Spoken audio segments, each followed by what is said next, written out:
The Arabs ever used it like that. Okay, so the word is khimar.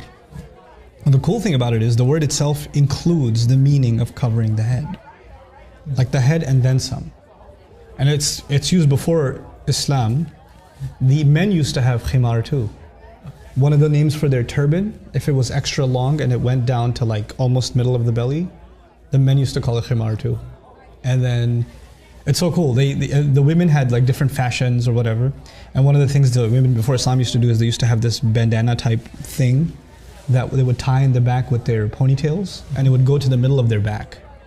So they wouldn't drape it in front, they throw it behind them. That was also called a khimar. Now the Quran says they should take their khimar and throw it in front of them, before their chests. In other words, the only difference is keep the khimar, but just use it, the head cover is already included in the meaning, just use it to cover the front also, right? And it should be like a certain length. That's the meaning. And somebody argues like, no, but the word khimar, it just means shawl, it doesn't mean like head cover, whatever. It's really cool. Are you familiar with the word khamr? You know what that means? Is that alcohol? Alcohol, yeah. Wine. You know why it's called khamr? No. Because it messes with your head. Khamara blocks your judgment. Khamara literally means to cover. And it's called khamr because it messes with your mind, it creates a block in your mind. It's almost as though your head is covered up with something when you take khamr. It's like it's part of the meaning of the word. We're not even talking about the Islamic meaning. We're talking about Arabic itself. Back in the day, they'd see some horses are funny colors, like from the neck onwards it's white and the rest of it's brown or something like that. They would say that horse is mutakhammir. It's like it has a khimar on. So, like, how are you going to explain that as the horses don't have shawls on? Yeah.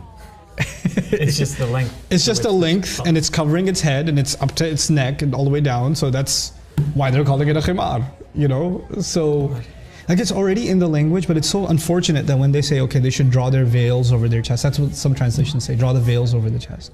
Well, a veil could be a shawl, it could be any kind of cloth. And it doesn't really include head covering, right? But the Arabic word does. And so I feel like a lot of this confusion comes because people don't pay attention enough to the original language, and how a lot of translations, they oversimplify the issue and we start coming to drastic conclusions. But I think that even if you talk about all of this, like somebody gets upset and says, who are you to tell me that I have to wear this or that? I'm not anybody to tell you anything. But what I'd like to, at least for people to know, is, okay, here's what the word is in the Quran and here's what it means and here's how we can understand it. If you think there's better evidence, if you think there's another meaning in Arabic, then maybe you should tell me about it.